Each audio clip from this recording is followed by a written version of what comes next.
help is not always on the way fast enough. But what I think people don't realize is how quickly the system can completely fall apart. If we were able to go and rescue 3 dogs, where were the firefighters? Where were the police officers? It was like, I could lose anything. I could lose my home. I could lose all of my stuff in it. But if I lost those dogs, if my wife and I lost those dogs, our lives would be changed forever. Safety. They lost safety, and safety you can't place a value on. Usually the first approach is focusing on saving lives, saving communities. But on day 2, the focus was on moving forward and rebuilding. Until we know the truth, we can't stop something like the disaster covered in this book from happening again. My voice in today's episode is powered by 11 Labs. Today's conversation is with Jonathan Vigliotti, an Emmy and Edward R. Murrow award-winning CBS News correspondent and the author of Torch: How a City Was Left to Burn and the Olympic Rush to Rebuild L.A. In Torched, Jonathan looks at the 2025 Los Angeles fires, the failures that made the disaster worse, and the fight over how the city rebuilds before the 2028 Olympic Games. This is a conversation about fire, responsibility, and what happens when people are left to pay the price for decisions made long before disaster arrives. Jonathan, welcome to the show. Thank you for having me. It's my honor to be here with you. Before we get into the LA fires, I wanted to ask about a couple of other things I read when I was researching this conversation. You started out at local news before becoming a national correspondent. Was there a local story early on that made you realize that reporting could actually change something? Oh, that's a great question. My first job out of college, so I went to Fordham University in the Bronx. I grew up in Westchester, New York. I tried looking for jobs in the tri-state area, New Jersey, Connecticut, New York, could not get one. And then reluctantly looked beyond the borders that I was familiar with, which led me to, of all places, Grand Junction, Colorado. I had never been before. It was as far away from home as I could possibly go in my mind while still being in the US. Obviously, Alaska and Hawaii would be much further, but in practicality, it was like the edge of the world really for me. And it was where for the first time I really started working as a television journalist. Before that, I had primarily worked in radio for NPR. I'd done some freelance jobs and some internships in television news, including 2020 and all of that. But this was the first time I was really on the ground, meeting people, telling their stories. I think one of the first stories that made me realize this is something that I love and that I'm also good at was a story about oil drilling in this state and the impact that it was having on local families who didn't own the mineral rights beneath their land, something I had never even thought of before growing up in New York, where mineral rights were not a thing. And there was a cancer cluster and illness in this community. And I received a letter in the mail, which is how I was initially tipped off to this. And the letter actually came from someone that worked on the rigs that was concerned about the holding ponds for the water that came up that was used to lubricate the drilling process and how toxic it was and that it was leaking. And from that one letter that I received, I then found the community around this pond that had fallen ill and was able to tell the story in a way that ultimately brought action.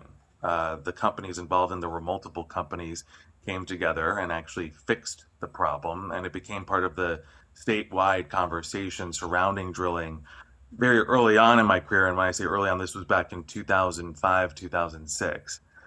So for me, that was a story that brought me both into the worlds of people I had never known before, never once really thought of as a kid from the East Coast. It taught me how important it was to track down leads wherever they come. These days getting letters maybe isn't the most common place to receive a tip. Emails and phone calls, and more I get direct messages on social media like Instagram. But it taught me to chase down every lead that I do get, weigh every letter seriously. Every time somebody reaches out, they're taking time to do so. There's a reason they are. And in this case, it led me to a story that I think really changed the way I operate as a journalist. Advocacy in journalism it plays an important role, and certainly from that point forward, I really started fighting for the voices and looking for those voices that were underserved, oftentimes underprivileged or underrepresented, and giving their voice a platform. Yeah, I'll never forget that. I still have the letter actually. It's in one of my journals from way back when, and I'll look at it occasionally every few years, and it inspires me. It keeps me grounded because the more you get into this role as a journalist, and I've now been all over the world for CBS News, it's easy to lose sight of why you got into this thing in the first place. And while obviously that's very true for me as a journalist, I think a lot of people can relate to that in their own respective careers as well. Did you know, like, when you were writing that article, did you just, I mean, there's no way you thought it was going to have that much of an impact, did you? No, not at all. And and I didn't even think that it was going to go anywhere at first. So I was in Grand Junction, and I'm not even going to try to name the town because I'm forgetting where it was, but it was about 2 hours in the mountains from where I was based as a journalist, and a rookie journalist at that. And I remember I had to beg my editor to allow me to drive the 2 hours and spend my day instead of covering daily news and television news. If you, oftentimes crime becomes what leads, and I had to really go out on a limb to convince my editor to let me go and tell this story. And I remember driving to that story and wondering what happens if this doesn't actually materialize into anything. I'll never be able to go back to my editor and be like, please give me the day to go and look at this. They won't trust me. Fortunately, it came together. It didn't come together in that day. It took several weeks before everything that I was reporting on and working towards was actually something that could air on television. But yeah, there were no guarantees, and I do remember being very in over my head at the time. And it's also what really led me to really start reaching out to the local experts. There was a university in Grand Junction where there were a number of people that were experts on oil drilling, and beyond that, also statewide, University of Boulder as well.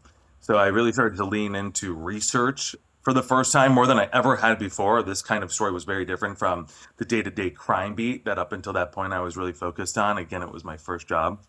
And certainly, not only did I not think it was necessarily going to turn into a story, and I was glad it did, but for it to have that ripple effect, and what I hope are in some cases long-term impacts in the ways things are done.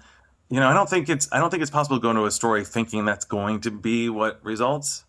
And so to have that be the case in that case was pretty awesome. I mean, I think to me it showed the power of what we do as journalists. When you expose something, when you open that window into somebody else's world, when you're able to convey that story to strangers and it resonates, there is tremendous power in that moment. And that moment was one that taught me just how powerful the written word, in this case, the written word with video as well, because this is television, how powerful those elements combined can be. And did you have like was there a gut feeling, or you just got, this was the first lead that was out of the local news and you wanted to try to chase it? I think it was a combination of both. I think it was, here's an opportunity to go and look into something that may or may not be true. I've always trusted my gut generally, and my gut was telling me, just based on the information in the letter, the very fact that someone reached out to me from one of these rigs, very specific details that made me believe what I was reading was true, that this person really did function in that role. You know, I got a sense pretty early on this is something to dig into. I wasn't sure if it was going to materialize into something bigger, and I'm grateful it did. And perhaps that is the luck of all of that, because again, if that did not turn out to be the story that I went in thinking it would be, and it changed very much. I mean, it was very different from what I was even thinking and imagining. I think it expanded beyond my imagination because of the cluster of people that were impacted. And at that point, when I went out on this story, it was just a person working on a rig that was exposing poor practice. For it to grow into that, my gut led me down that path, but my imagination never, never once triggered the outcome that ultimately did come from telling that story. And this was small town news, so it's also for me it was a lesson in how there is no such thing as a small voice. There is such thing as a story poorly told, but if you tell that story right, no matter how small your voice is, we see this on social media too, even people that don't have much influence, if they tell a story correctly, it spreads, no pun intended, considering the book that we're talking about too, it spreads like wildfire. And so for me, it was ultimately a lesson about not just that having all the elements come together, which going into the story, I had no idea they would all come together. But so many times the elements come together, but the storytelling fails those elements, fails to truly communicate. And this was, for me, a lesson in figuring out how to communicate the pieces that all came together in this story. And when you're young, when you're new to journalism, or I should just speak for myself, I was young, I was new to journalism, I was finding my voice, I was also finding my confidence. I remember poring over that script for a week or longer. Something, that is a luxury. That is not the kind of time you typically get in daily television news. And I was very fortunate to have it. And I think by having that time and fighting for that time, I was able to find the way to tell this story so that it wasn't in the weeds. It wasn't so confusing. It was easy for everyday viewers to digest. You have covered earthquakes, shootings, terror attacks, fires, and more. What was the first story that really changed you? Grand Junction again. So, that was for me, and I tell every young journalist this too, although the industry has changed so much that the guidance maybe isn't so cut and dry, black and white anymore. But starting off in a small community, like I did, was the best form of training while also working as a journalist. It's where you learn what your boundaries as a journalist are, what you will do, what you won't do to get a story. And Grand Junction was a very pivotal moment for me, a very informative time in my life. And that role, and this is at KJCT News 8, so the ABC affiliate in Grand Junction. I should mention their name because I am really grateful for them saying yes to me when so many other stations said no, we're not interested. I was covering a story about drugs, which led to domestic violence, and ultimately a woman was shot and killed. And I was asked by my editor to go to this family's home, to knock on the door, and to speak with the members of the family who had just lost this woman, their mother, daughter, tragic. And it was really, I think, the first time I did what is known as a door knock for a story like this. And I didn't want to let my boss down. I was brand new, I had a lot to prove. And as I had been told before, and as I had seen, this is what you do as a journalist. You go to the door, you ask those uncomfortable questions. We ask them of leaders. Why not ask them of victims? Obviously, a different tone, a different approach, but this is what you do. And so I did it. And I went to the door and I knocked. And I remember, I believe it was the daughter of this woman answering, and she was beside herself, distraught, crying, did not want to speak. And I wasn't forceful, but I still pushed. I still continued to suggest reasons why it would be helpful for the family to speak, to tell their story. All of these things that were really, as I was learning in that moment and have carried with me since, were forms of really just manipulation. Me trying to, reach a means to an end. And while I was doing so with sensitivity, I wasn't doing so according to the moral compass that, I was brought up with by my parents. And I remember walking away. I did not get the interview at the end. And I sat in the car with my photographer who was with me. And I said, next time we are told to go to a victim's home, right after they have lost somebody, we say no. Or if we do go, we gently ask, and we retreat immediately. If they push back, if they're too emotional to even be of sound mind to speak and make a decision. And from that point forward, I've really followed that rule that really was set from that first interaction. I have now, and my bosses know this because I've talked about it quite openly. If I am told to go and reach out to a family after they have lost someone in some tragedy, regardless of what that tragedy is, it really doesn't even matter what the tragedy is. When it strikes a family, that's all that matters. I won't do it. And if I do it, I tread very lightly and back away just as quickly if need be. And ultimately, I've also learned in doing so, people trust you more. Uh, Even the people you're going to ask that aren't ready to talk trust you more and come forward perhaps later on. But ever since that time in Grand Junction, that has been one of the lessons that I've carried with me. Not to say that I have been perfect about this. There was a time in Miami. I used to work for WPLG, the ABC affiliate in Miami. And I remember it was me and a cast of other photographers, journalists, all responding to a jail where a woman was being held. And I forget what she was being held for at the time, but everyone was waiting for her to come out. She was being picked up apparently by a family member after being released. I think she posted bail. And everyone was chasing after her when the doors opened and she walked out, including myself. And I remember in that moment, and I caught myself very early on. It was almost like an out of body experience. I was watching all of us, including myself, kind of from that 30,000 foot perspective, saying, "What are we doing here? What what gives us the right to attack this woman like like a pack of wolves?" And I looked at my photographer and I said, "No, we got to pull back." And so I caught myself. I caught myself. That was how I was going to initially start this story, but as I was thinking about it, I knew the point of origin of that feeling that I had in Miami, and it dated back to Grand Junction. So it's those memories, the trauma that we can cause in pursuit of the truth. It has a very long half-life. And here we are 20 plus years later. I still remember very clearly going up to that door in Grand Junction. And thank God I haven't forgotten it because it really has guided me in many ways ever since. That experience defined your boundaries as a journalist. In Haiti, what did you see that was impossible to leave behind when the cameras turned off?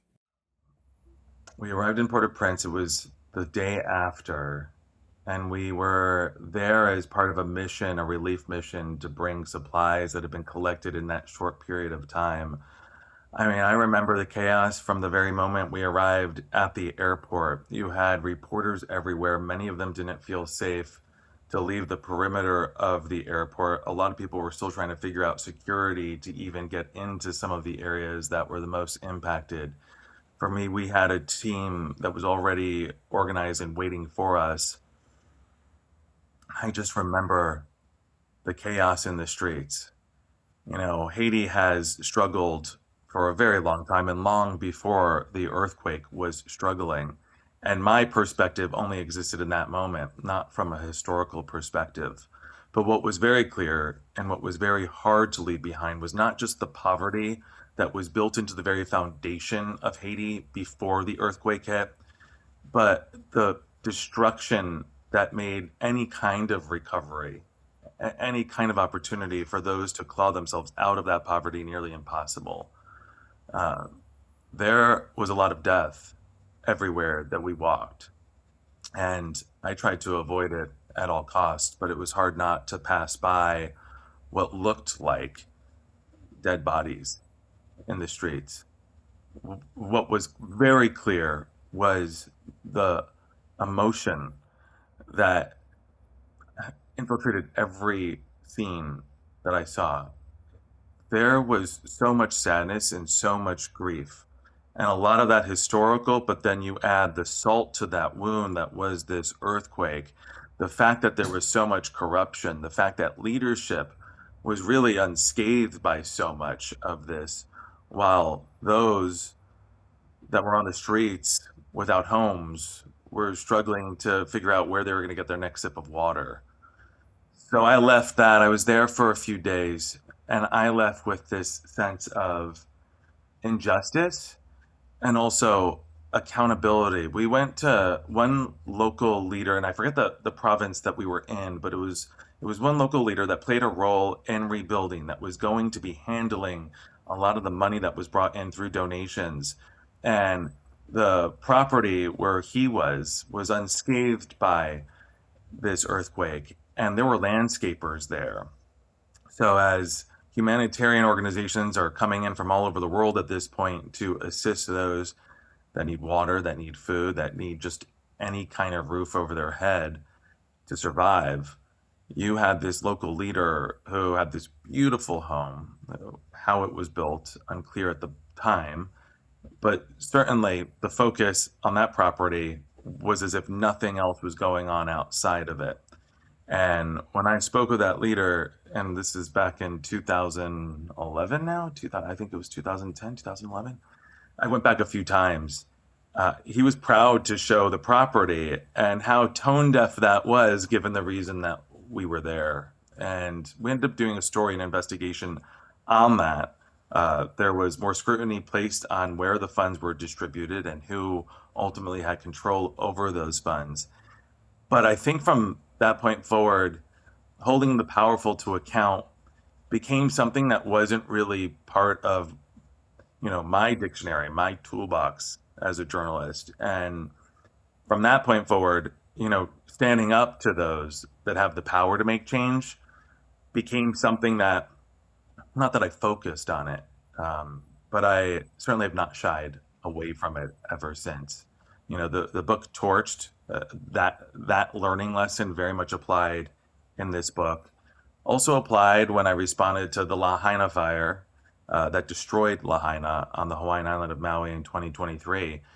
I'll never forget those press conferences where I listened to officials there saying that there was nothing that could have been done. The wind was simply too strong. Forget the fact that there was nearly a week long buildup of weather forecasts suggesting the storm was going to be terrible. Forget the fact that those in charge of managing the emergency response were off the island at a conference about emergency management. And when I posed those questions in that press conference, again, really, I think part of the DNA of those questions going back to Haiti, the answers were very revealing. Herman Andaya, who was the name of the guy who was at the head of the emergency response, he ultimately told me that he did not regret sounding the alarms. There's a siren system that is used for all kinds of disasters, including wildfires, primarily put up for tsunamis, but also for everything else. And he said he did not regret sounding the alarm during this Q&A, this live Q&A that was broadcasted across the world at that point. And the next day he resigned and stepped down, and as we later learned, really forced out by the mayor's office and by other leadership who saw his response to that question as unacceptable, and really the response in general to the disaster reflecting why it became such a disaster to begin with. And at that time, there weren't other journalists really pressing hard and asking those questions. And I don't know if I would have had I not had some of those experiences early on. I know, not to the same level, but did you see that same kind of, I don't know if you want to call it corruption or tone deafness when you went to Hawaii after the fires? Because I don't know what's true and not true because so much of it gets Yeah. distorted now on social media. But wasn't it that a lot of the more prominent houses were totally fine and it was more locals that got hurt by it? You had the entire community of Lahaina burned down. I know that there were a lot of conspiracy theories about how this could have been. One of them being trying to clear out that land so the wealthy could come in and developers can come in and take up a lot of that land. And certainly that is happening in many cases as homeowners who lost their properties struggle with the decision to even move back to begin with. There's a lot of vulnerability there, and you are seeing developers move in. But to answer your question, I think most directly, no, I did not see the kind of corruption that I witnessed in Haiti and Hawaii. Hawaii, what I almost saw was something that is, to me, even more troubling. And it is when leadership fails, there is this desperation that I can smell when I enter a press conference, this need to flip the page on a disaster where the optics are terrible and to find a new way of casting a light on this thing, on, in this case, a wildfire that destroyed the entire community and killed more than 100 people. And and that to me was not only what stood out, but what I wanted to confront. And time again, local officials, even when science was very clear at this point, when the warnings had been reported after the fact, it was very documented that there was a clear buildup to this weather approaching the island, and there was a lack of preparation from the official response to this. Even when all that was clear, you still had the mayor of the island saying that there was very little that could have been done, Mayor Bisson. And as we later uncovered, he was actually at a doctor's appointment when the worst of the fire was kicking off. He had gone to this doctor's appointment when the fire had already broken out. He returned from the doctor's appointment. People had lost their lives at this point. The fire was growing. Firefighters couldn't respond appropriately because they were sent too late. And he was telling the public on live television in interviews that the road to Lahaina was back open, giving so many people that were listening to this false sense of security and safety that they could return back home and that the fire wasn't as severe as it unfortunately was. And that was day one of this fire when it was very obvious to everyone there on the island that was responding to it, or at least should have been, that this was a catastrophic, historic fire.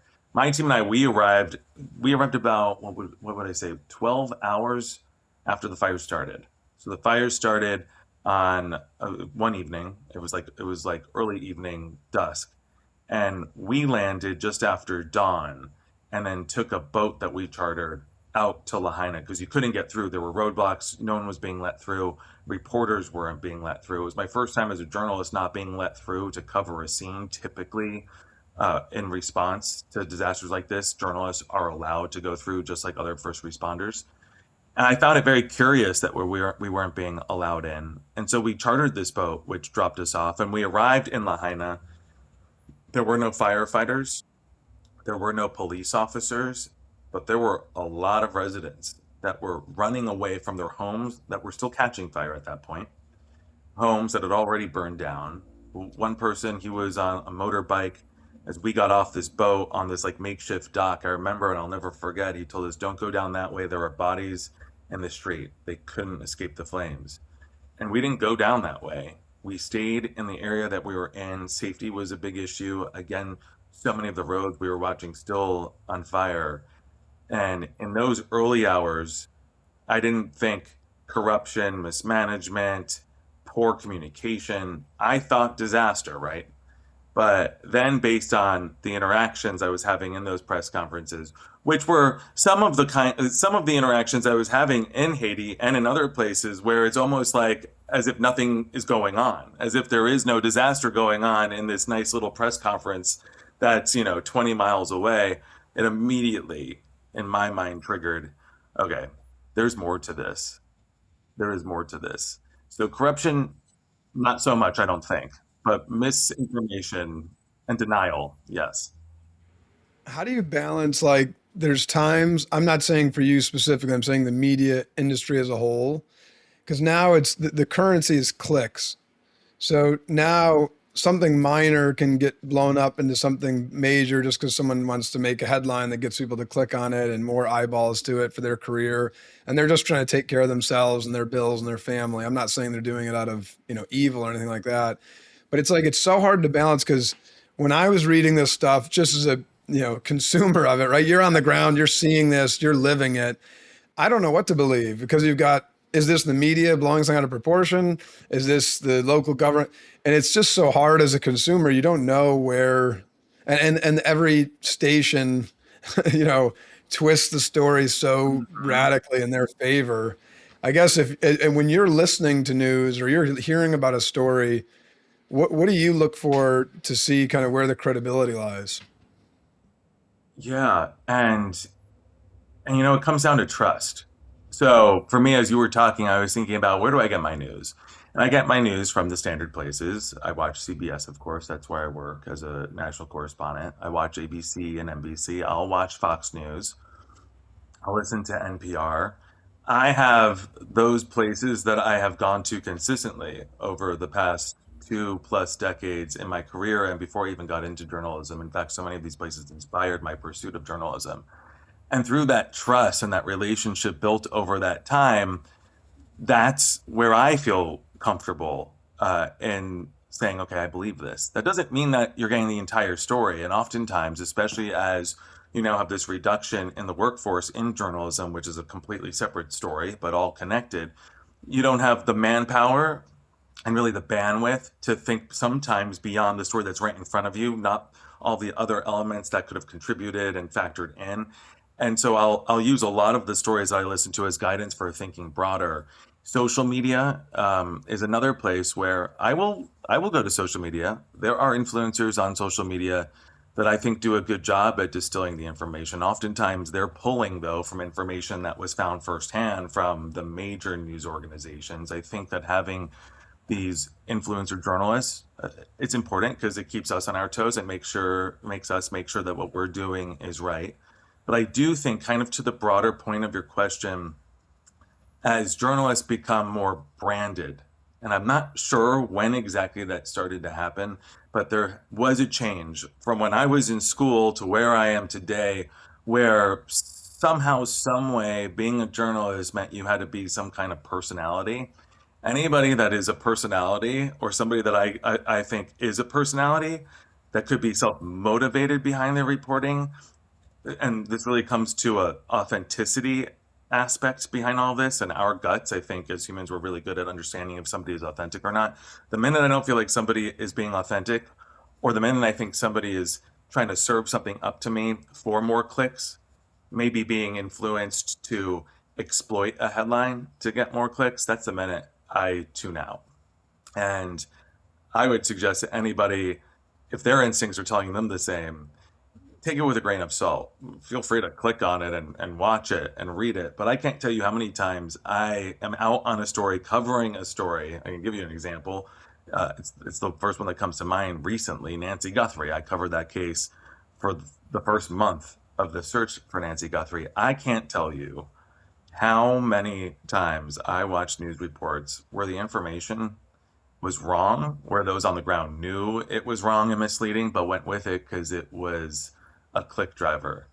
And I'm really fortunate because, and I'm not just saying this because they pay my bills, they do pay my bills, and I'm grateful for that. CBS, in asking me to pursue some of these leads that they were seeing on other networks, when I told them there is nothing behind this, it's misleading. This video that you see that is being sold to you as a burglar that looks like the person that happened at the same time in the same area, it happened 2 hours after the fact. It happened many miles away, completely different profile. My sources are saying, no, we should not go with this. CBS was like, stay away from it. And I think we need more people. I'm not saying like myself. There are plenty of me out there, thank God, and better than me, thank God, that do this every single day, that ask those tough questions.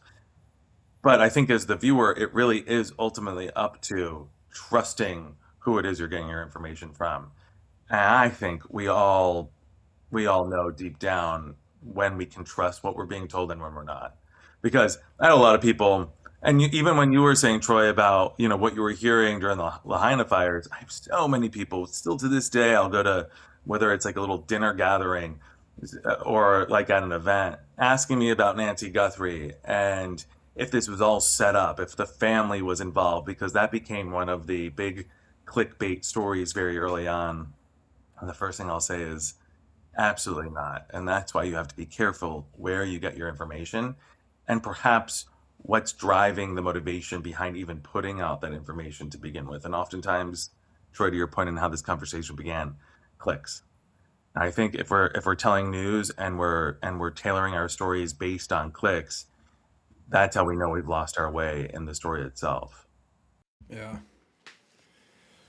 It's so annoying. It's good, the social media aspect, like opening it up for everyone to kind of contribute. It's like it makes it more transparent, but it also makes it's so cloudy. It's so good, and that's both can be true, right? There is something really great about social media, especially when you can't access certain places. I'm thinking Palestine. I'm thinking war-torn nations where access is hard, where going in as a journalist is dangerous. Having those videos coming from the public when you can prove the validity of them, that's incredibly helpful to getting stories out there. And so that's the power of social media, and especially in today's day and age. But it's also, there is a double-edged sword aspect to all of this, because on the flip side of that, while it is a gateway to good, it is also a gateway to bad. And Yeah. it starts off as journalism, and then it starts to turn into memes, and it starts to turn into jokes, and it starts to turn into Yeah. things that are just incredibly unhelpful to the story itself. And in this case, Nancy Guthrie, who I bring up, you have someone's life on the line. And this was early on when there was still so much uncertainty. Obviously, now officials are working under the understanding that she unfortunately is no longer alive. But so many of these reports were coming out when it was really a volatile period in the search for her. And I do wonder what kind of impact all that noise could have had in getting the right information out to those watching, and perhaps to those who may have even had some kind of understanding or knowledge of who may have been responsible for that abduction. After seeing leadership fail in Haiti and Lahaina, what do people at home usually misunderstand about the first few hours after everything falls apart? There are so many horror movies out there. There are so many movies about the apocalypse out there. There are so many movies about natural disasters out there. And in each one, there is this element of truth in the real world that I see firsthand when I respond to disasters. This chaos. And that chaos, from misinformation, from panic, from people losing their structure, losing their sense of safety, that is very real. And that lives on for several days after a disaster. I think what people misunderstand ultimately is that help is not always on the way fast enough. We take for granted, living in a country as great as the United States of America, we take for granted that when there is trouble, there will be a swift response. Help will be on the way. You hear an ambulance outside, that really just kind of reaffirms that belief. You call 911, you're getting help. Firefighters will respond. You'll have police in the area. You'll have paramedics, whatever it may be. But what I think people don't realize is how quickly the system can completely fall apart. How the faith and the trust that we place in the hands of those that have been elected to protect us, those who have sacrificed their lives to protect us, that actually doesn't guarantee they will show up when disaster strikes. And oftentimes, and honestly, most times, that is what I've seen, the slow response. And for a number of different reasons.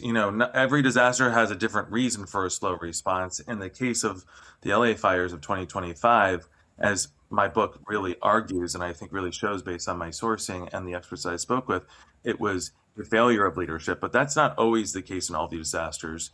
But what is very common, and a common thread throughout all of them, regardless of what happened, why it happened, I have always been shocked at how slow help often is to arrive.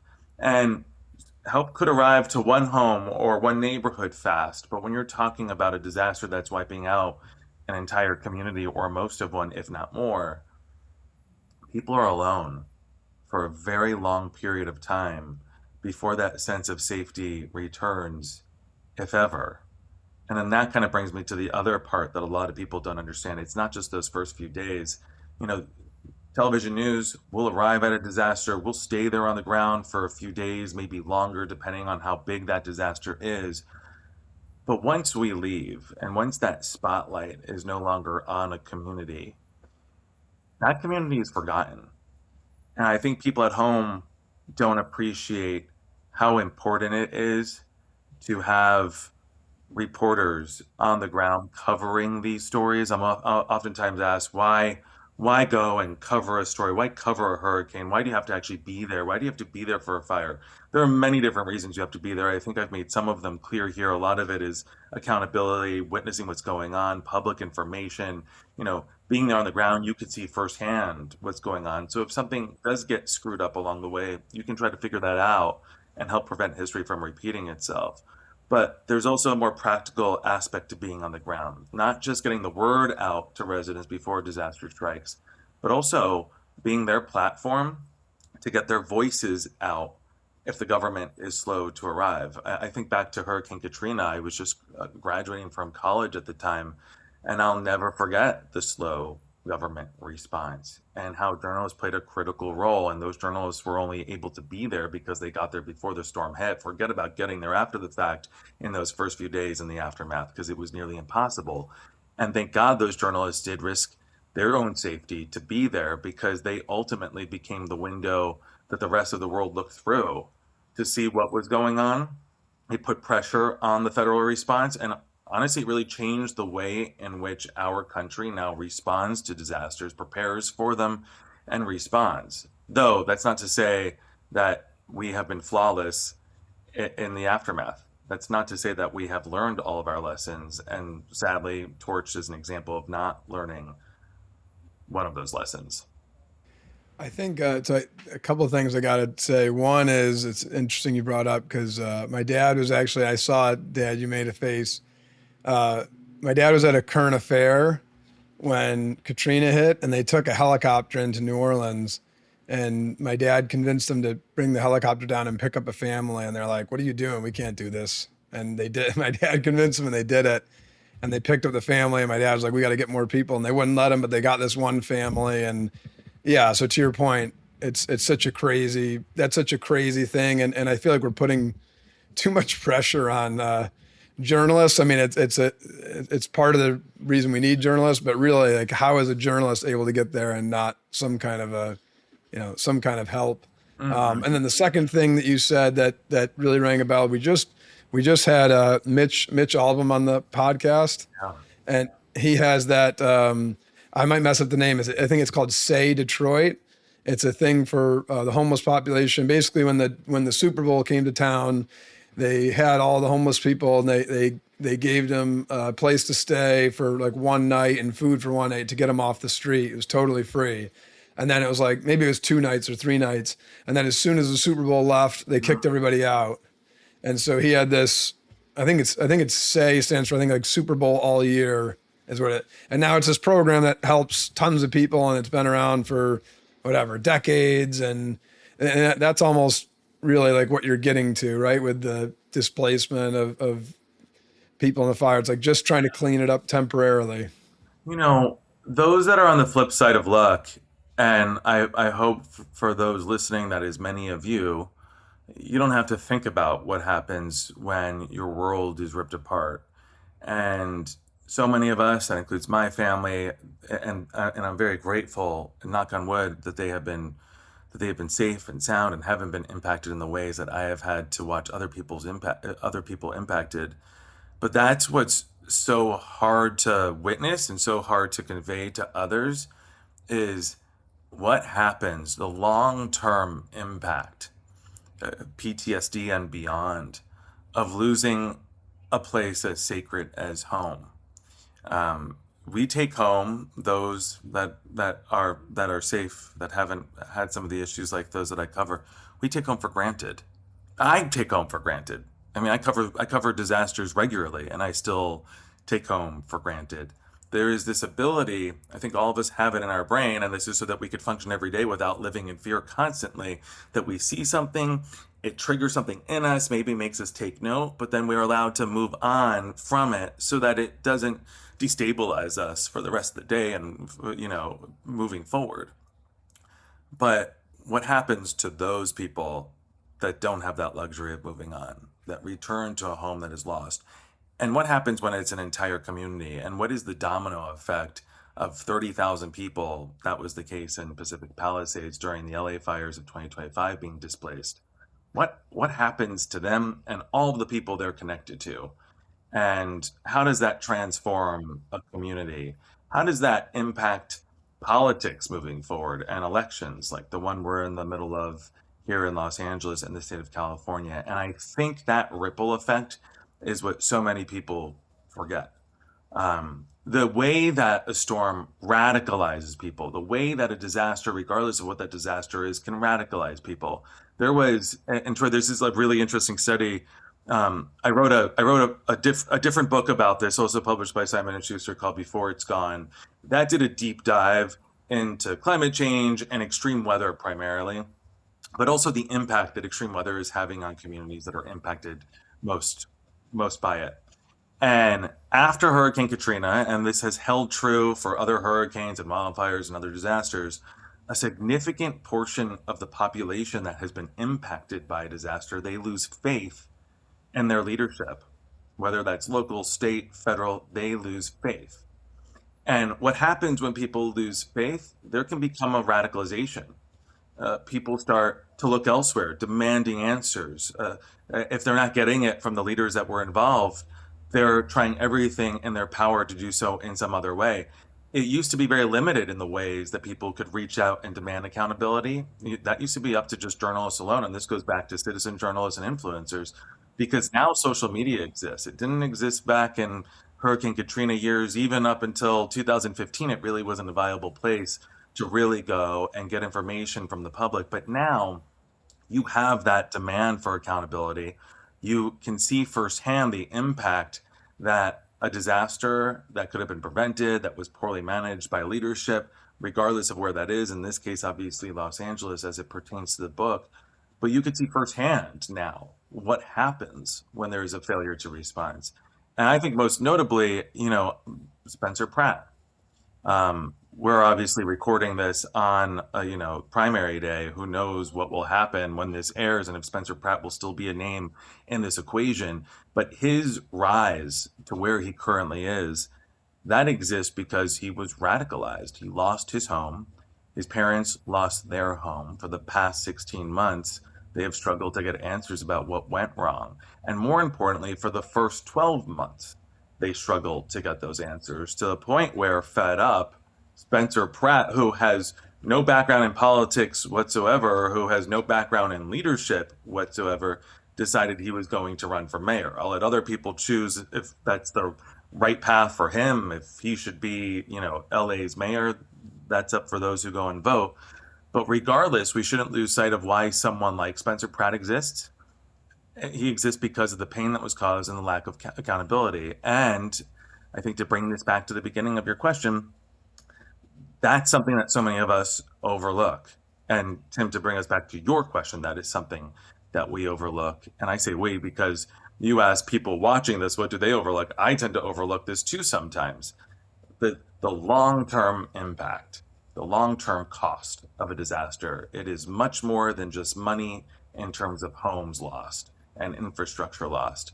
It culturally can become its own earthquake. And certainly that is what we're witnessing here in Los Angeles right now. What can only be described as this massive political earthquake as people go to the polls today, Tuesday. What is today? June 2nd. And we'll see, tomorrow those questions will be answered by the time this comes on. And I'm not sure when it's coming on, Troy, and I'm not sure if this is making this part unusable. But I mean, it will be interesting to see what the conversation is broader culturally surrounding what ultimately leads back to a disaster. All of this has an origin story in the LA fires. Yeah, I actually think it's going on even broader in the country. I think Trump is a response of people losing faith in the system. And I think it's all tied to a culture going for short-term wins. No one's thinking long-term anymore. Even the stuff we're talking about, like with, you'll know exactly the date and time, but when the Chinese president, dictator, or whatever you want to call it, came to visit, and all of a sudden there was no homelessness in LA, right, when he came to visit. And Uh-huh. then it's like that. It's like they could have solved the whole time, but they didn't, because they didn't need the short-term political win. And then everybody sees, wow, it took you, a month to address this problem in this area. Why didn't you do it for the last X amount of years? You It's know, that it, same thing with the fires and it is, and not to make this an LA thing, and I won't, because I don't want this to sound like I'm speaking about anyone in particular, but it's called public service. Public service. not self-service, not self-promotion, public service. We're talking about disaster, so in that case, public safety. And unfortunately, time and time again, I have seen public servants be self-serving and becoming brands. Politicians have always been brands. The best politicians have really placed the people first. I think that's hard to argue against.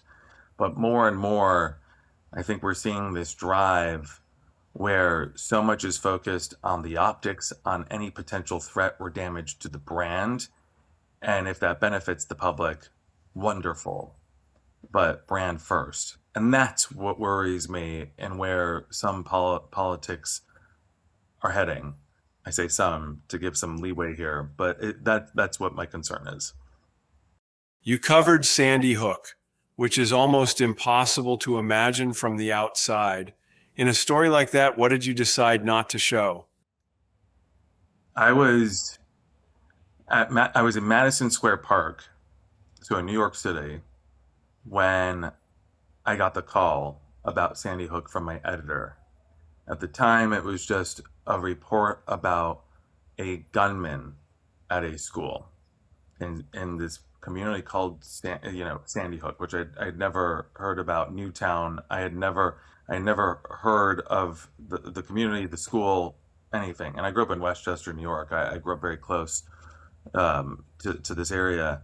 I was in that park filming a squirrel that, according to those that had lunch in that park every single day, was vicious and stole their sandwiches. That was the story I was covering. To give you some context about my state of mind as I get this call to now drive to Connecticut for this possible school shooting. We arrived, and I say we, my photographer was there already. I arrived about 5 minutes later. We as a team were one of the first journalists to arrive. And we were right outside the main entrance to the school, which kind of winds its way up to the building itself. And at the time, there was still so much unknown. And we had a family come down, a mother and her son. I forget the mother's name, but the son's name was Bear. And I'll never forget his name. It was a unique name, and he was like this teddy bear. He had this warmth, despite what he was telling us he had seen as we were talking to his mother. And we were talking to his mother off camera, and then the camera goes on, and I ask the mom, is it okay if we talk to you? And the mom says, yes, please. Again, at this point, we had no idea exactly what was going on inside this school. And as we're interviewing the mother, Bear is interrupting and talking as well. This is live on camera, live on television. And I at one point asked the mom, is it okay if we hear from Bear? She said, yes, please. Yes, please. And he described bullets whizzing by his head, a teacher throwing kids inside a closet, him being pulled into one of those closets. This terrifying scene where for the first time I was processing and truly understanding that we weren't responding to a false alarm, false panic. We were responding to a real active shooting. And I think it was 10 minutes later, the Associated Press put out what was a notification on my phone that I think at first said the death toll was something like 10 to 15, mostly kids. And I remember looking back in that moment as I was watching this, the fact that we had this child who I didn't even realize what he had witnessed. We had put him on camera without really fully understanding what this scene was. Again, I felt safe because we had the parents' permission, of course, all of those things. But from that moment forward, I decided we were not going to interview children until we got a better understanding of what was going on, until families had conversations with their children, with their families about what was the safest, best, healthiest thing for them to do to process. And so from that point forward, we stuck with the official language. We stuck with press conferences and pull-asides from the police that were responding, from the federal government when eventually it turned into a federal case as well, from the other first responders that were there on the scene. We leaned into that and stayed away from the emotion initially after that one interview to ultimately protect those that we're still processing what I think everybody was struggling to process. Obviously, getting the information out is the most important thing as well. And we were, I believe, able to effectively report all of that information accurately without exposing people to the bright lights of a live television camera talking about things they had yet to fully even process, and doing so live on television. So that's, I went in full throttle. I went in, Tim, without really holding back, without choosing what to do and what not to do, mainly because I went in thinking, the worst case scenario is not going to happen here. Of course, that's unfortunately what tragedy ended up happening. And once we started to understand the gravity of the situation, that's when I started to pull back and to hold back who it was that we spoke with. There's like another good example of social media muddying it up too, right? It's like Oh something my so brutally tragic, and then God. Alex Jones is like one of the most polarizing humans alive. If you've been on being on the, being there when it happened, I can't imagine Oh my what God. that feeling's like. But You hear people say, these are actors, this is all acting, whatever crazy conspiracies exist out there. And I don't dabble in many of them, but some of those things just make their way to me, no matter how much I try to just, keep my blinders on and focus on what is true and what is not. And, I will say one thing that came from that interaction with Bear and his mother and the families that we saw running around us. And again, this was so early on into this crisis. Like, how can you say anything like that when you've got these clear examples and this clear trauma that was being captured in real time? And unfortunately, the truth doesn't always spread as quickly as lies and conspiracy. In fact, it doesn't travel as quickly. Lies and conspiracy travel twice as fast. And once a liar conspiracy is planted in your brain, it is really hard to eradicate that. It's hard to rip the roots out. It is hard to replace that with the truth. And, I still have people that talk about stories like that. Fortunately, no one in my life is conspiratorial when it comes to the really disgusting things that people like Alex Jones have put out there. But because of that language that's been put out there, it does open people's brains to, what else was happening? Was there something else going on here that we're unaware of? And that was really one of the first times in my career where you did start to see that impact of conspiracy. And that conspiracy really started, I would say, it started early on, but it really started to gain more and more attention, I think, in the year or two that followed in the aftermath, in the wake of that disaster with Alex Jones and all of those that then started to replicate what he was saying. We see this so often on social media today. One thing takes hold, gets a lot of clicks, and then suddenly you have 20 other people doing the same exact thing. And before you know it, your algorithm, your entire feed is consumed with misinformation that almost feels like accurate information because it's coming at you from all different angles. In Before It's Gone, you write about towns losing more than buildings. In Paradise, after the campfire, what did people lose that would not show up in an insurance report? Safety. They lost safety, and safety you can't place a value on. Sense of safety you can't place value on. And that was very clear immediately after the fire. I met with Kylie and Ellie Warble, and we met at a school. And this was a school that all of the students in Paradise had been moved to. This was now a few months after the fire, and they all been moved to this school that was still standing, that was far enough away from the impact zone, ground zero, where everything was destroyed. And I saw those kids struggle to focus in class. And in fact, every one of their classes started off with children going to an area, and there were three cups. There was a cup full of, and each one had like popsicle sticks.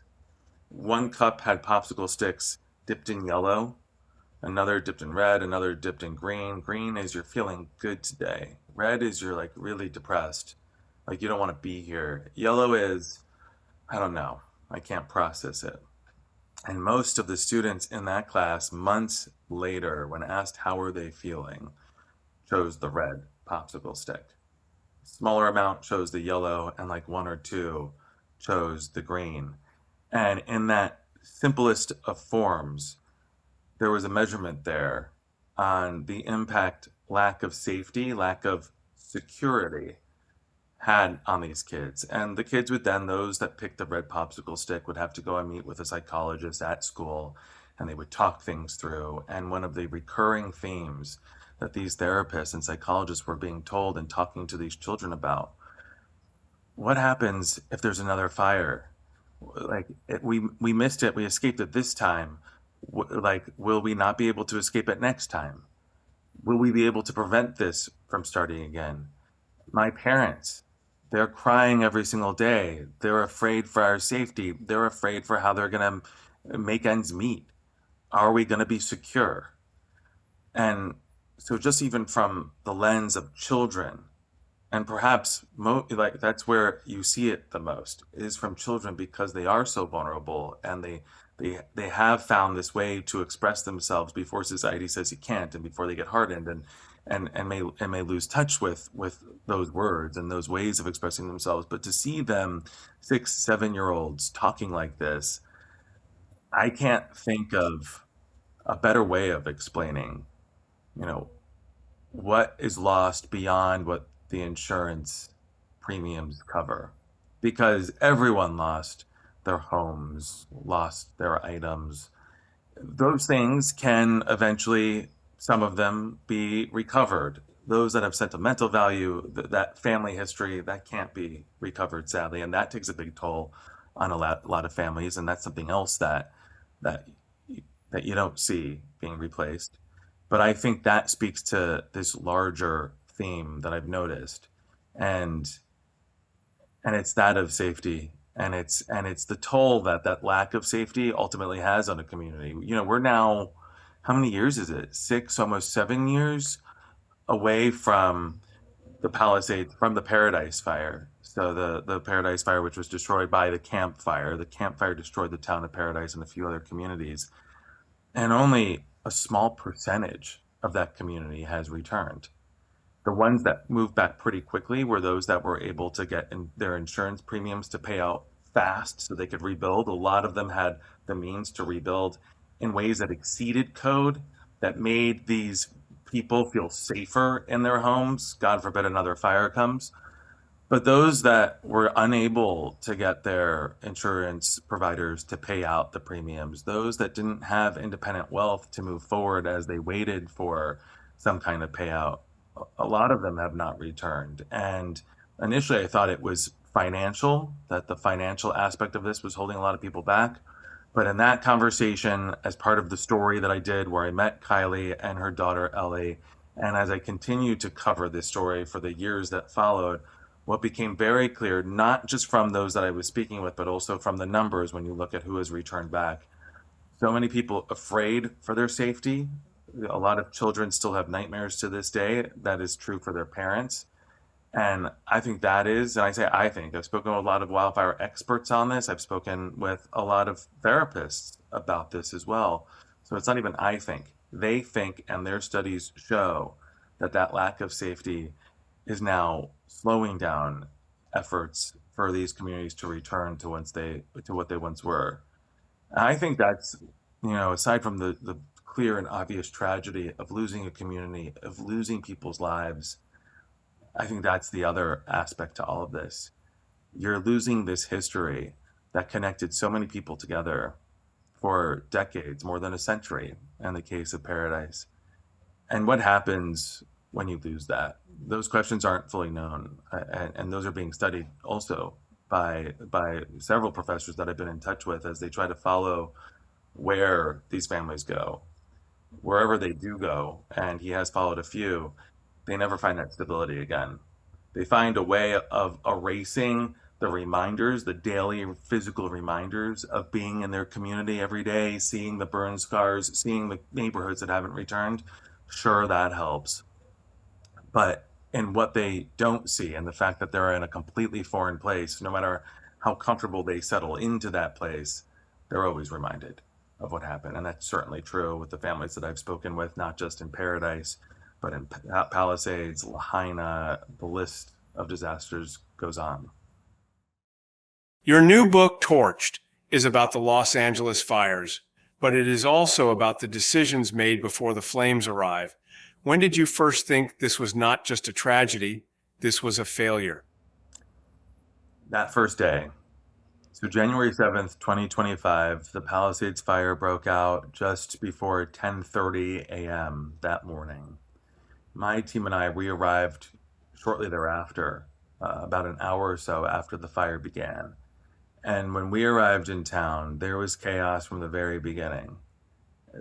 Self-evacuations, evacuation orders had not been issued, which was very odd because oftentimes evacuation orders are issued before a fire even breaks out when wind is dangerous. It wasn't really dangerous at this point in the day, but certainly these evacuation orders are issued within minutes after a fire sparks, especially in an area as vulnerable and prone to a massive fire like the Palisades was known to be prone to. And so to see that chaos, that was initially concerning for so many reasons, but in terms of a failed response, concerning. But I didn't fully process it because I was so focused on trying to get to the smoke and the flames that I saw in the distance. We finally did, and we got to an area of the Santa Monica foothills where we saw the flames come down and then make their way into the first few neighborhoods in the community of the Palisades, hopscotching from one roof to the next, embers lighting the fire on new homes really igniting home after home at this point, like candles just going up against one another. And I didn't see a single firefighter. And I watched as residents use their garden hoses to try to put out these flames. We had to retreat at one point from the foothills of the fire down to this road. So if you're like looking at my hand, the knuckles are the mountains and the communities that we were in. We made our way down to where my fingernails are meeting, and that is Sunset Boulevard, so a major artery in Los Angeles where there was traffic, bumper to bumper traffic. And right alongside that road is the Presbyterian Church in the Palisades. So we went live there. And as we were going live, somebody ran behind me screaming, "Where are the firefighters?" I remember following him as we're live on television. I think I'm holding the mic in my hand because it was windy. And I looked down. No, actually, I wasn't holding the mic in my hand. I had the lav on because it wasn't even that windy yet. It was still like 20-mile-per-hour gusts. I'm watching him run down to the street now to Sunset Boulevard, and I don't see firefighters there. I don't see police officers there, but I do see Good Samaritans getting out of their cars, directing traffic. So I started to process it then that this was really growing into something that was disastrous. Although in my mind, I'm still thinking, I don't know what I don't know. I'm in one area of the Palisades. Maybe firefighters are in an area where this fire is significantly worse. Even though behind me at this point, you have this huge plume of black, thick smoke, the community behind me, the neighborhoods behind me already on fire. But I'm still thinking in my mind, maybe this isn't the worst case scenario. Maybe help is here, just somewhere else. It was 6 or 7 hours later. So at this point, it's 9 p.m. And my producer and I, Christian Duran, are in our SUV. We have been covering and reporting for the entire day, now early evening, and we were trying to go and get some rest in our SUV on the beach somewhere, anywhere that was safe, because we were going to have to wake up in an hour or two to do this all over again for the morning show. And as we're driving now on Pacific Coast Highway, we had just left the Palisades High School, which had caught fire. And when you talk about a civic building like that catching fire, that's a place where typically firefighters actually stage to prepare their response. That place catching fire without seeing any firefighters, to me, that was, again, yet another moment where I was like, this is possibly going to be the worst case scenario. As we're now on PCH, Pacific Coast Highway, I get service for the first time in about an hour, and I check my Instagram, and I got a message from my colleague, Jolene Kent, who said her two friends live nearby. They saw me on the news. They saw one of my social media posts about the Palisades High School. They live very close by. They had no idea that wind and this kind of extreme fire weather was in the forecast. So they left and went about their day of work, not even preparing for any kind of disaster of this scale. She, the wife in this situation, was actually overseas at this point. The husband had been out of the Palisades. He tried to get back in, but by the time he did, the barricades were up and police weren't letting anyone through. The question in this message was, can you go and save their 3 dogs that are trapped in their home? And the first thought I had when I read it, and I'm reading this out loud to my on this phone, reading it out loud to actually not on this literal phone, on my phone, reading it out loud to my producer, and I was like, damn it! Like I read this. It shows that I read this. My first thought was, I'm so tired. We're not firefighters. We're not trained to run into homes possibly on fire to save dogs. Like, surely the firefighters will handle this. Like, what do I say? What do I say? And like how deeply selfish that was. But then I had this moment of clarity, thank God. I looked through the windshield of our car down Pacific Coast Highway, wide open stretch of road, smoke and flames on the side, and didn't see a single firefighter. I look in the rearview mirror, not a single firefighter. And I looked at Christian and I said, we have to go. We have to go. And so we turn around and we drive what is essentially 4 miles. It took us about 10 minutes. It took us to a completely different part of the Palisades. We get onto what is known as Lockman Lane. On the left-hand side of this street are all of these homes that are on fire. On the right-hand side of the street, the side of the street where the home is that we need to go to, the backyards are on fire. Some of the roofs are starting to catch, but it's not as bad. And we get to this home. I was told the instructions were do anything to break the window to get through. There were 3 dogs inside. We do that. We smash the window. Immediately in the front of the door that we get through is 1 dog just waiting there, just sitting, patient, calm. And we pick him up and quickly put him in the SUV. We go back. We were told that the other dog, another dog, was going to be in the master bedroom, probably hiding under the bed. That's exactly where he was. We try to get him to come out. We're like coaxing him to come out. He won't. We lift up the bed, my producer and I, like throw this bed over to the side, grab the dog, and put him in the SUV. Then there is the final dog, the third and last one, who was in the dining room, hiding by the kitchen table, growling, wanted nothing to do with us. I went to the refrigerator, grabbed leftovers, trying to like coax the dog, like wanted nothing to do with me. I remember that there was a blanket in the bedroom, went, grabbed it, threw it over the dog. We get it in the car, we leave, the neighborhood now much more on fire than it was before, and we'd only been there for probably 5 minutes max. And as we're driving back now to Pacific Coast Highway, for the first time, I'm able to actually communicate with Andrea Passanetti, who is the father of the dogs and the husband in this scenario. And he picks up and I say, we have the dog. Hey, it's Jonathan. We have the dogs. And he just starts crying. And I was like, drop me your pin where you are. We'll get there as soon as we can. It was on the Pacific Coast Highway where he was. And so we're heading down there. And as we're heading down, I'm looking around. I'm looking around 4 miles of Pacific Palisades, 4 new miles that I hadn't driven down before, on top of all the other areas that we had covered for 9+ hours earlier. We hadn't seen firefighters then. We didn't see firefighters now. We didn't see police now. We didn't see police then. I'm thinking to myself, if we were able to go and rescue 3 dogs, journalists who have no firefighter training whatsoever, where were the firefighters? Where were the police officers? There are many more dogs or many more pets, as we would later learn, that were trapped in their homes because people were not prepared for this and didn't have a way to get in and didn't have on, speed dial a reporter like me who happened to be in there and could do this. How many other lives were lost? Pets, of course. I think the number is somewhere estimated to be in the thousands. And we know that 12 people in the Palisades and in Malibu impacted by the Palisades fire were lost. As I'm wondering about all of this, we finally get to the roadblock where Andrea is waiting for us, and we bring him the dogs and we hug, and he starts crying and we're all crying and choking up, and he was like, I could lose anything. I could lose my home. I could lose all of my stuff in it.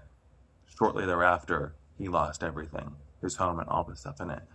But if I lost those dogs, if my wife and I lost those dogs, our lives would be changed forever. So many lives were changed forever in this disaster. And in that moment, in that precise moment, thinking about everything I'd seen, everything I talked to you about, me not being a firefighter, where were the firefighters, all that, that's when I knew. Something happened here, something terribly wrong happened here. Whatever that is, I'm not going to figure it out today, but I'm going to try to figure it out as best as I can. And in the days that followed, there were all these press conferences that were being held. The mayor, who was out of the country at the time, had finally arrived back and was holding these press conferences. I asked her directly a lot of these questions, and she wasn't giving me straight answers. And even then, I wasn't thinking this is going to turn into some book, some big expose. That wasn't something that was in my mind. But then I started to be pulled aside by people who are very close in terms of their connection to City Hall, the mayor's office, and beyond. These people would later become critical sources in my book who told me, as they pulled me aside after these press conferences, keep asking those questions. There is so much more to this story than you know. And that's ultimately what led to me writing Torched. And those sources were right. There is so much more to this disaster than I thought I knew. A lot of people think they know all there is to the Palisades fire and the Los Angeles fires last year. They have no idea. The book argues that the Palisades fire was preventable. What was the clearest moment in your reporting where that became hard to ignore? Yeah, and that is my thesis. This was preventable, and that comes from my sources and from fire experts who have made it very clear there was no reason to lose entire zip codes. And in the second largest city in the country, the wildfire capital of the world, there was no reason to lose a single life. And what became very clear in my reporting, this disaster started a week before the fire even sparked in the Palisades, and then, of course, the fire that sparked in Altadena. It began a week before when the National Weather Service started issuing fire weather alerts.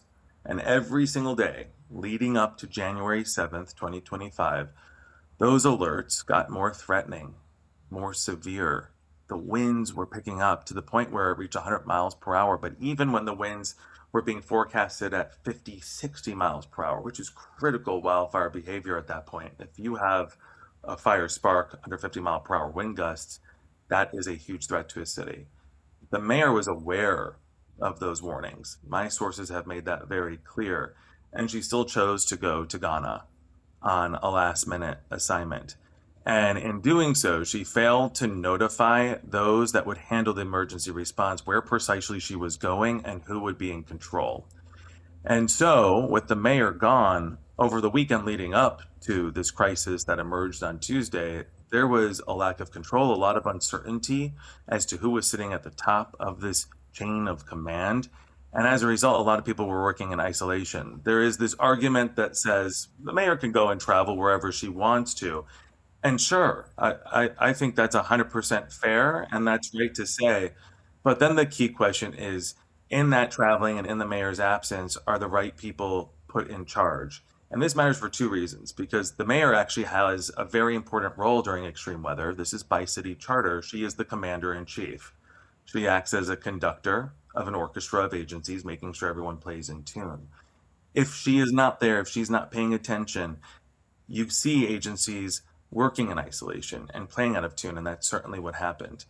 In her case, she left without putting somebody properly in the seat that she held as the mayor that had experience and that knew the rules of engagement. And so not only did you have all these agencies working in isolation, not coming together as a team to really talk about a response. And in fact, many people, because they weren't hearing from the mayor, not fully aware of where she was and what was going on, many people, there was this diffusion of responsibility. It's been described to me. There was a lot of normalcy bias where it's like, even though the weather warnings are really bad, they can't be that bad. We haven't heard from the mayor. That same thing happened to the public as well, because you didn't have a public facing moment from the mayor and from the heads of these agencies in terms of a live televised broadcast that we see time and time again before extreme weather arrives. Here in California, that has happened, and it happens all the time during hurricane season in those states that are impacted by hurricanes, where you have that wall to wall televised reporting, you have those live press conferences. That never happened. not once. And so not only did you have agencies that weren't prepared, you had communities that weren't prepared. And when the fires sparked on January 7th, you had those agencies failing to coordinate their response, playing out of tune, arriving too late, not sending people to the right places, not having enough resources, not sending out those emergency evacuation orders immediately as they should be. You also, on the flip side, had the public panicking. That raised the question of what happened before January 7th. You write about an earlier fire rekindling and becoming something much larger. What should have happened in those hours or days that did not happen?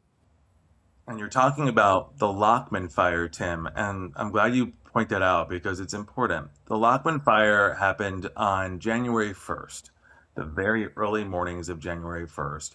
It was sparked, depending on who you speak with. The official guidance of investigators at this point is it was sparked by a cigarette or something more, potentially arson. But then there are those neighbors in the neighborhood where this fire started that to this day still maintain it was sparked by fireworks, stray illegal fireworks. Regardless of what sparked this fire, the fire grew. But it only grew to a few acres because very quickly firefighters responded and gained control of the fire. You had both choppers dumping water, you had ground teams that were there putting the flames out with their own hands and the tools in them. And within a matter of hours, they declared it fully contained. The problem, though, with that declaration, some firefighters, and this has become very public since then, have said they continued to see smoke. They reported that smoke to their supervisors. It ultimately wasn't addressed. And what ended up happening, and this is according to the investigation now from the ATF who went there, who looked into this, and from wildfire experts who also assessed the scene, that fire may have been put out above ground, but unfortunately the flames were still feeding on roots below ground that could not be seen. And jump ahead 7 days later, you now have January 7th arriving. You have the wind picking up. That wind stoked those embers underground into the flames that later became the Palisades fire. Had fire crews stayed on that scene of the Lockman fire from January 1st, perhaps they could have prevented this. Had the city been truly prepared and working in coordination, there surely would have been the discussion about pre-positioning teams in some of the most vulnerable areas prone to fire.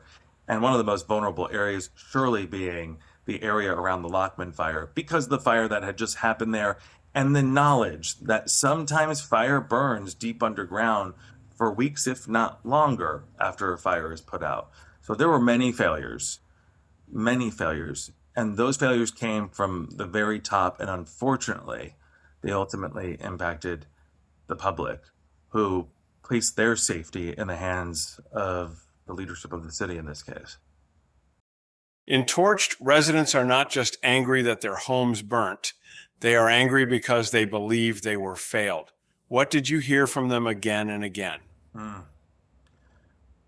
the very beginning, those that we spoke with that were there in the Palisades when the fire started, they all knew what they saw with their own eyes. They all knew that what happened was some kind of failure. They didn't know exactly what led to the failure. They didn't fully understand why firefighters weren't arriving. And I want to make it so clear this isn't some story that is anti-firefighter. In fact, they're among the heroes in this story. But unfortunately, those that I spoke with made it very clear they felt helpless under this broken chain of command where they had to listen to the very top. That is how you keep your life safe. That's how you stay protected as you're trying to protect others. They felt let down. And the same is true for residents who felt left down. And those residents still to this day demanding answers, but really struggling beyond just trying to figure out what went wrong, which has almost taken this back seat to the bigger crisis that so many are facing, which is insurance. As of the first year, the first 12 months after this fire, 70% of homeowners were struggling with either denials or delays in getting any kind of payment. So there are a lot of people that, as they're questioning whether or not it's even safe to return, but just thinking broader and more practically about what returning even looks like, that are unable to process what caused this, and in failing to process what's causing this, the concern is how do you prevent this from happening again? But then from the more practical aspect of this, you have that financial component where people just feel completely left out high and dry, and also wondering at the same time, forget about just safety. If they were to rebuild where they are, will they be able to secure insurance? And God forbid something does happen again, will they face the same exact hurdles that they're still currently facing? A lot of exhaustion, I would say, is the overall feeling I get from those that I speak with. Exhaustion and grief. And I was listening to somebody, I was listening to a podcast where grief was described in such a haunting way, but a way that I completely understand, where it's like grief is this like little red box within another box. And you are this bouncy ball inside this box. And over time, the container, this bigger box, expands so that you're not hitting grief all the time. The grief remains the same. The grief is always painful, but you hit it less emotionally because your box expands. And that box expanding is time, is understanding, is coming to terms with things, is realizing what could have been done, what could not have been done, all these things that still have not been answered. And for those reasons, because so many of those questions haven't been answered, because so many people still feel unsafe, because so many people are still struggling to get paid out from their insurance providers, that box surrounding that grief has still remained the same size. And so they're hitting that grief box, that smaller box within the container every single day, every day. You connect the fire to Los Angeles preparing for the 2028 Olympics. When did the Olympics become part of the story for you? The Olympics became part of the story the second day of this fire. So January 7th is when the Palisades fire started. The fire continued to burn until the 31st of January, nearly a month. But day two, Mayor Bass arrives back from Ghana and is touring the site of the Palisades with Governor Gavin Newsom. And it was very rare, and it still remains very rare, for elected leaders to walk through and tour a disaster zone as the disaster is still unfolding. Literally, buildings were going up in flames behind the governor and the mayor as they were touring. It was, as sources told me, the equivalent of walking through a crime scene before dusting for prints, or through the eye of a hurricane. And it was baffling to many, but those that I spoke with knowledge of what was unfolding behind closed doors, this was really an optics approach, changing the optics of what was unfolding. Both the governor and the mayor knew that losing the Palisades, which was clearly at this point all but gone, was going to change the trajectory of their careers forever. Both have broader ambitions behind the seats they hold. The governor, his eyes now fixed on the White House.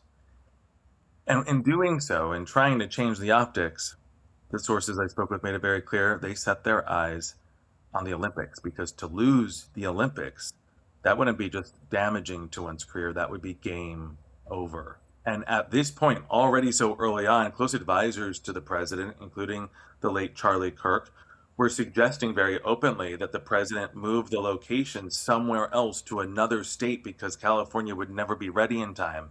And there was a lot of concern that the president may listen and may actually choose to leave California. You know, this was a very important moment for the president himself in his first presidency. He played a pivotal role in getting the Olympics to come to Los Angeles in the first place. And so you had this effort, which first began as discussions behind the scenes, but later that same day, one day after the fire sparked, as the fire is still growing, as lives have yet to be lost, you had the mayor in press conferences on social media talking about the need for a fast rebuild. That's never happened before either during a disaster. Usually there is time to assess what happened. Usually there is time to first focus on getting first responders to the scene. And at that point, they were still waiting for thousands of crews to show up to provide that backup. Usually the first approach is focusing on saving lives, saving communities. But on day two, the focus was on moving forward and rebuilding. And that became very clear, not only from my sourcing later on telling me why that was happening, but you also had the governor very early on calling the games the recovery games, attaching them very close to the Olympics. Now, the book talks about some of the political motivations behind doing so, as kind of laid out here. It's much more nuanced and it requires people to actually read the book, and I hope they will, because it will give them the full picture. But beyond that, what happens in this rush to rebuild? Speed is not always the enemy of good, but shortcuts almost always are. And there were a lot of shortcuts, unfortunately, including the process of reissuing permits for rebuilding. Typically, it is a process that takes up to a year. And of course, there's a lot of hardship placed on people who are waiting to move back so quickly. But that year gives a lot of time to rethink how to rebuild, how to build in safety. What happened instead, in the slashing of so many regulations, the permitting process went from 12 months to sometimes longer to just 2 to 3 months. So you had this historic rise in permits being issued, historic compared to any other storm, where you have people now that are actively planning how they're going to build. But what happens when we move fast? We don't have the time to scrutinize the status quo, what was done before. What is good about how homes will be rebuilt, and I think this is important to point out for anybody rebuilding, every new home will be built to fire code. But fire code is a spectrum of safety, and you only need to meet the baseline in order to get that permit. The baseline still allows wood construction. Many of the homes that were lost in the Palisades were built with wood. All the while, there are better, more fire-resistant materials out there, like concrete, composite, and steel, most of them as affordable as wood, readily available, and they actually reduce people's insurance premiums in many cases.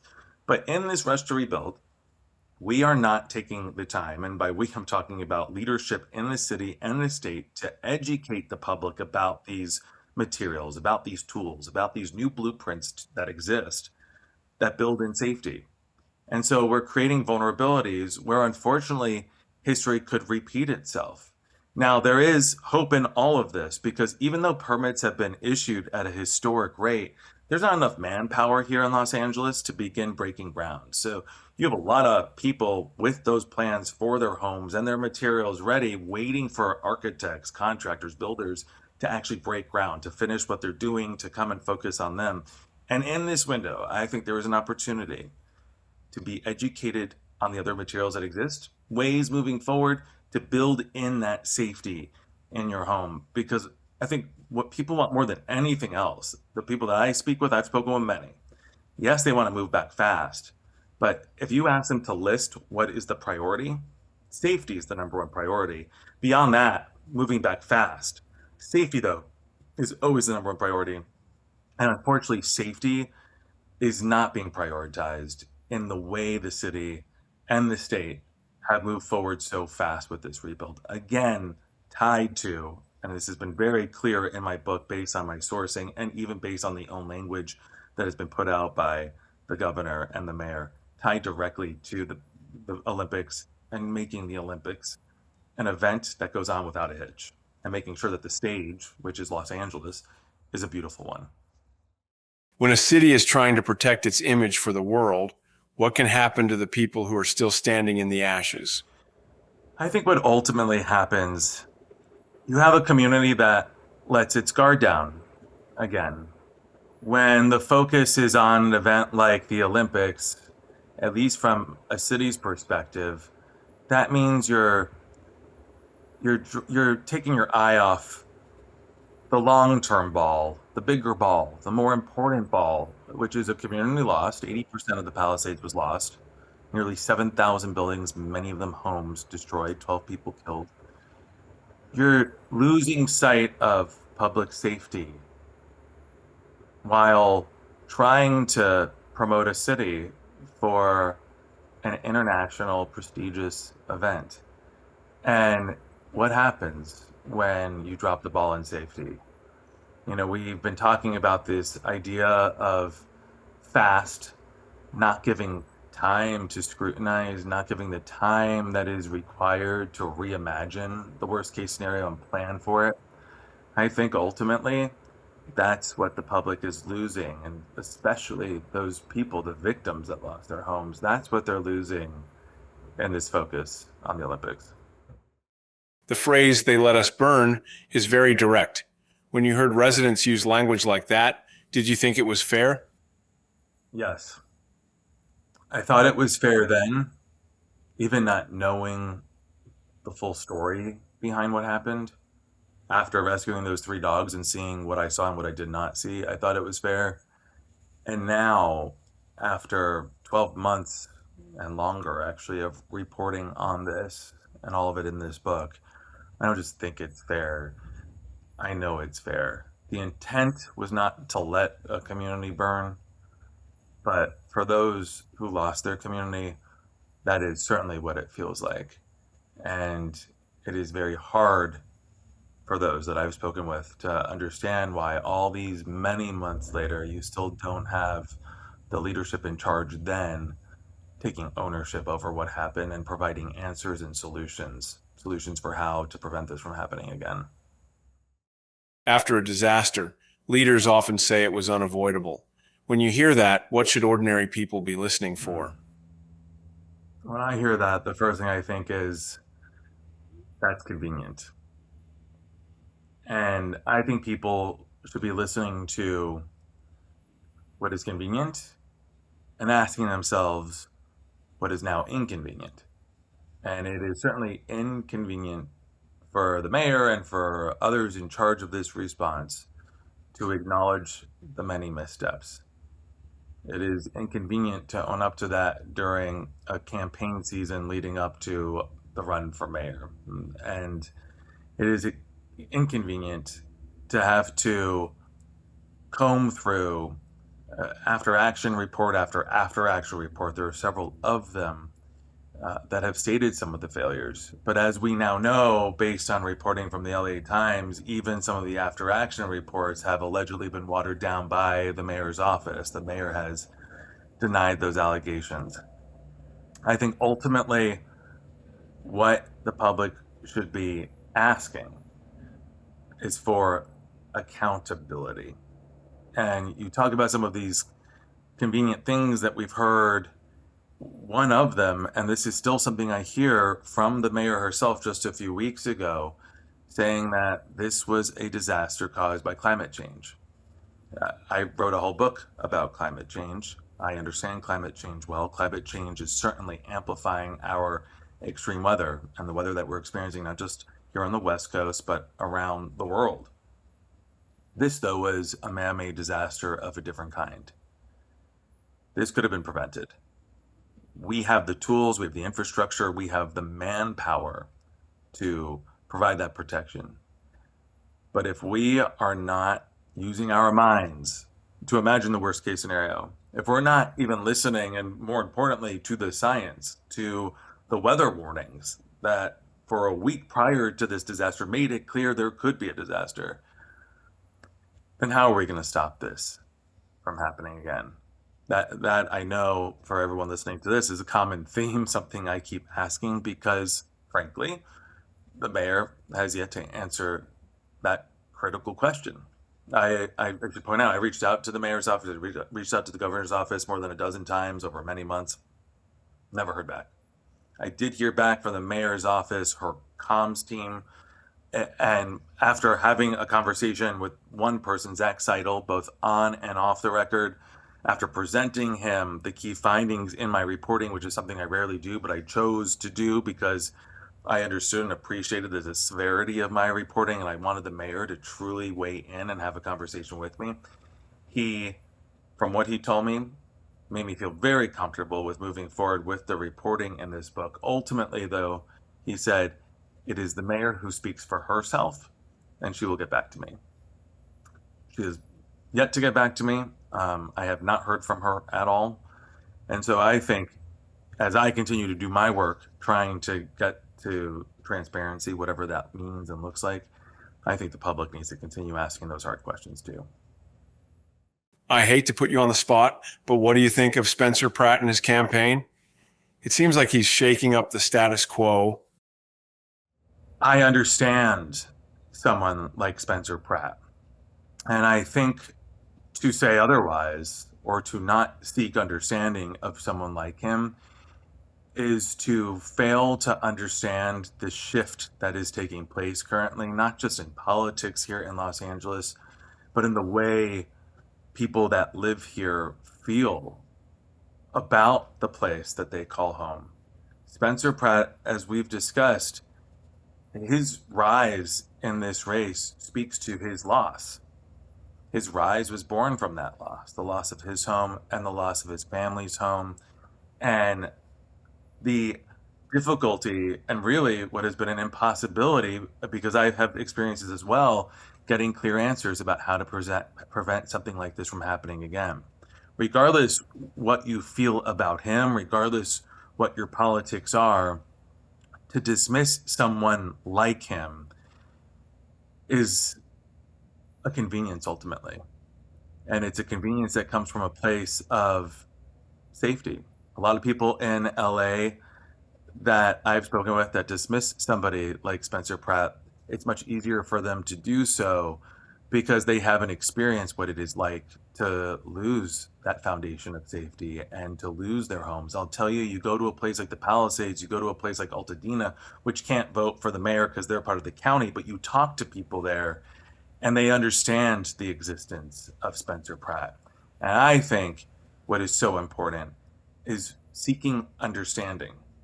It doesn't mean you got to vote for this person. It doesn't mean you've got to think that this person's a good leader, that this person should be the mayor. That is a whole nother story. I have found a lot of stability in my own life through faith in Jesus, especially in suffering. When you stand with people who have lost everything, does faith help you make sense of it, or does it make the questions harder? And that is a great question. And I haven't spoken to enough people specifically impacted by the Palisades fire about the role faith has played in their life, but I can tell you those that I have spoken to that do touch upon the role of faith, it's a lifeline. For them, it has been a lifeline, a place of refuge, because so much of our faith comes from inside. It doesn't exist in some material way. And so when you lose everything around you, when you lose all of those things that identify life for you in some physical capacity, as it's been put to me, faith becomes this inner sanctuary that no disaster can rip away from you. Yeah, some of those people that I've spoken with, they have questioned their faith because of this disaster. But ultimately, they have found the strength to go on because of their faith. I spoke with one woman, Lee LaPlante. She lost her home in the Woolsey fire, which happened years earlier, and struggled to rebuild. She questioned her faith then, found faith again, and that faith was really triggered by her community coming together. She again found herself wavering in her faith during the Palisades fire because while her home was okay this time, her home is in Malibu, her business burned down in the Palisades. And so that wave of grief and how grief can make people question their faith was certainly starting to come back in this tidal way for her. But I've spoken to her recently, and faith still drives her. She hasn't lost her faith through it. And as she's put it to me, it is this inner sanctuary, something that can't be taken away. Before we close, I always ask our guests to brag about their family for a minute. Jonathan, please go ahead. Uh, that's great. I love that. And I love my family. They've been so supportive. That goes for my brothers and my parents. My mother and father, both educators. My mother, a teacher, my father, a principal, now retired. My father born on Staten Island, my mother in Jamaica, Queens. They moved to Westchester to raise a family, and that's what happened. Three boys. I'm the middle child. My older brother, Mark, um, does podcasting as well, among other things, including grant writing for nonprofits. My younger brother is a freelance photographer for the New York Times and other publications. And I think I think our entire family has always been curious, always been driven to help others. That's something that came from my parents. My father was a Eagle Scout, or is an Eagle Scout. Once an Eagle Scout, always an Eagle Scout. My older brother also an Eagle Scout. So that commitment to community has always been something very prevalent in my family. I did Boy Scouts, but I never made it to the top of that chain. But certainly, I think my desire to understand, my curiosity, my sense of civic duty comes from watching my parents. And they still live in the same house that I grew up in. My brothers are probably the preferred sons to me because they live close by. They all live on the East Coast. My younger brother Greg lives still in the town I grew up in, and my older brother lives close by in Connecticut. And here I am, basically an expat in California. Now, on to our final word segment where we ask our guests a few rapid fire questions. What was the happiest moment in your life? I always had this dream of growing older and having my family and my friends and those closest to me around and celebrating life and living in the moment.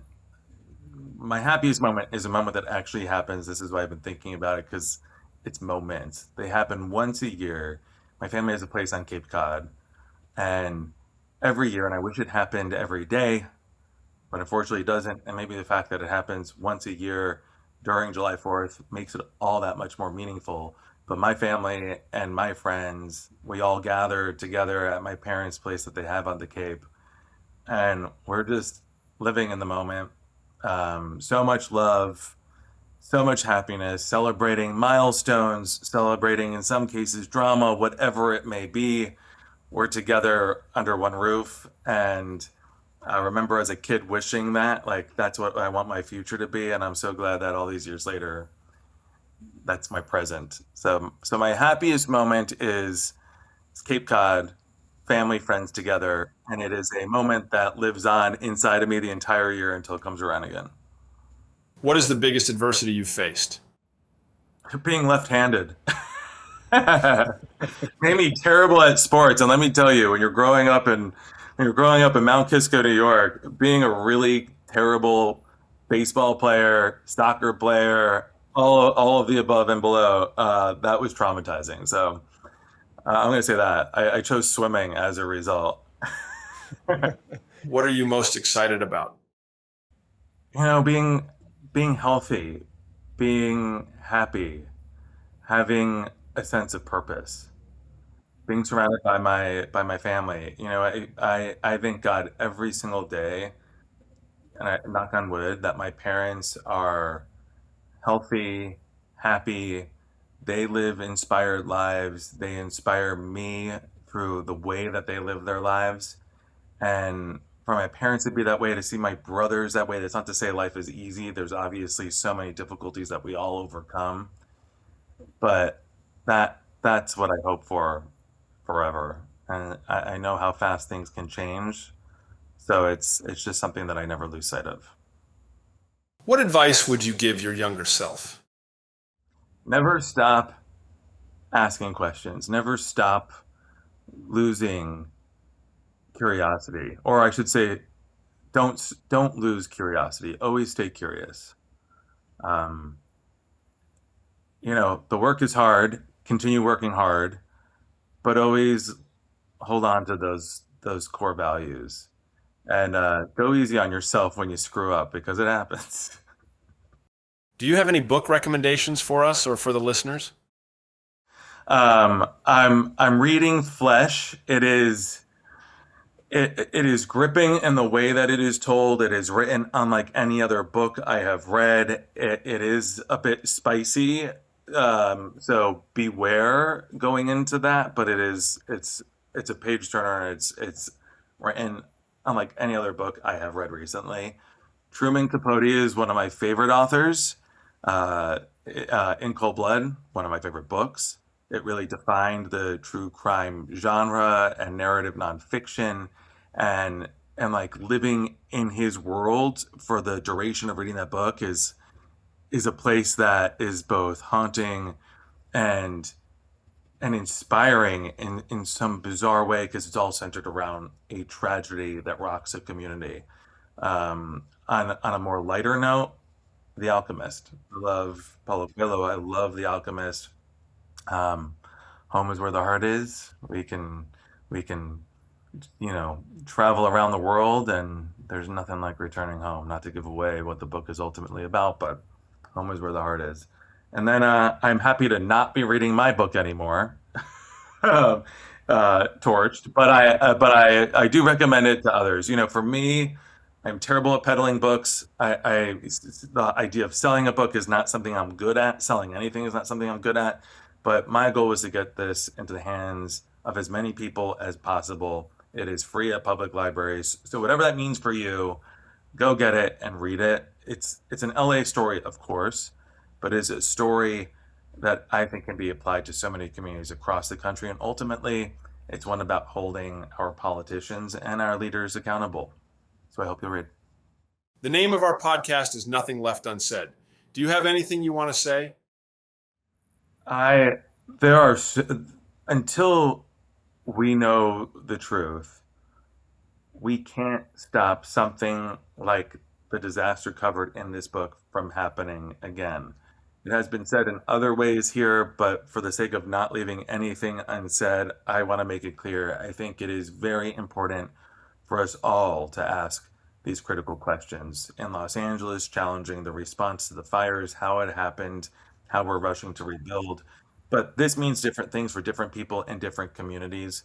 And I hope this book really reminds people and challenges them to ask those questions in pursuit of inconvenient truths. That's how I want to leave things. Awesome. That's the real last question. We'll let you go. At the end of every episode, I ask our guests who are a couple of people that you know personally that you think we should try to have on the podcast for future episodes. Ah, um, James Cameron. Now, I shouldn't say I don't know him personally. Like, I don't go to his house and have dinner or have him on my phone. But I interviewed him. I was really fortunate to be able to interview him for CBS Sunday Morning. He is the director of my favorite film, Titanic. He is one of the most interesting people I have ever met. His pursuit of science, the great depths he will literally go to pursue science, in this case, coming up with a script called Titanic so he could go and see the Titanic for himself with his own eyes. He's incredible, incredible. And of course, what he's done to the film industry and beyond. Jonathan, thank you for joining us. Torched forces people to look at what disasters reveal, not just what they destroy. These are questions about fire, climate, politics, rebuilding, and the future of Los Angeles. But underneath all of that, they are questions about responsibility in human life. We appreciate your reporting, your time, and your willingness to talk about these stories directly. May God bless you and your family. Thank you for having me. It's my honor. Yeah, thanks, Jonathan. This was great.